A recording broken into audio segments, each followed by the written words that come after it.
Why is it that authors recoil from the idea of treating their writing like a business? Is there something that you should fear? In this video, we're going to talk about the 3 reasons why authors shy away from business practices and why doing that holds them back from reaching their goals. We'll also talk about what's at stake when you ignore business practices, and best of all, I'm going to show you a free tool that's going to help you eliminate the #1 reason why businesses fail. So reason #1 that authors shy away from business practices is it's just really hard to get straight answers. It doesn't matter what kind of business you try to get into. There's not a lot of good resources for small business people to access. And if you spend a lot of money like I did to go to a fancy business school, they don't teach you the skills that help you start up a business and make sure it's working day to day. Sure, they're going to teach you how to pitch that to a panel to raise money and how to figure out valuations, but they're not going to help you with the stuff that really matters, and that is how to make the most out of the limited resources that you have, like your cash and your time. If you do have a good accountant, they're usually really good at helping you look back and seeing what you can do to save money on taxes, but most accountants aren't in the position to either give you the time or have the skill set to look forward and to help you plan your business in such a way that it does that it makes the most out of your cash flows. Furthermore, in my experience in working with authors for the last 4 years on their businesses, I've had a few people come to me who've had accountants that just don't understand what's involved in the business of writing. There are certain things that authors face that accountants, they just haven't seen before, and therefore they don't know what advice to provide you, so they leave you out on a limb on your own, even though you do have them as a resource. You see, it doesn't matter what your business is. It could be writing books, designing book covers, selling insurance. Every single business has to have positive cash flow. In the beginning, when you're starting your writing business, you're the main investor, and until it breaks even, you're going to be the main source of cash to keep that business going.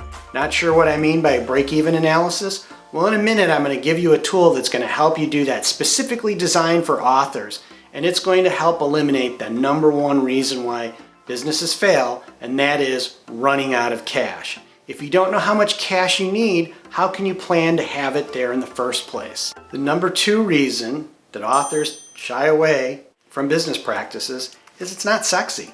When it comes to craft or advertising and marketing, you tend to see results faster, and you can get enamored by what you see other people do with these things. For example, if you go and take some classes on how to improve your craft, your story gets better and it's going to help your sales, but you can immediately see the quality of your story getting better. And that's awesome. Maybe instead of a craft course, you're thinking of taking one of these advertising courses that you see people selling on Facebook or on YouTube. You're excited if you could get those similar kind of results and the ROIs that they show, that your book career could take off. And it's not that I'm saying that those things aren't true. What I am saying is that if you don't have the cash to invest in advertising, it's not going to work for you. And what you do get caught into is that it's some kind of quick fix. And what you have to understand about the business of writing, and if you really have made the decision that this career is going to be what you do the rest of your life, that means you have to be in it for the long haul. That's going to be a lot of rinse and repeat.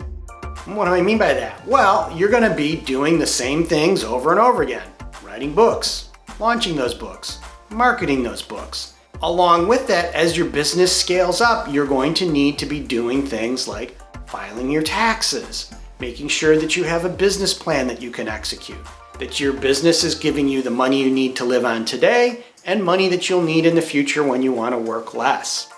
All of that stuff is really about what business is about.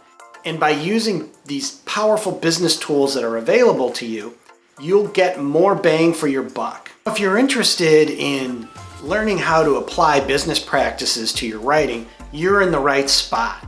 This channel is completely dedicated to just that.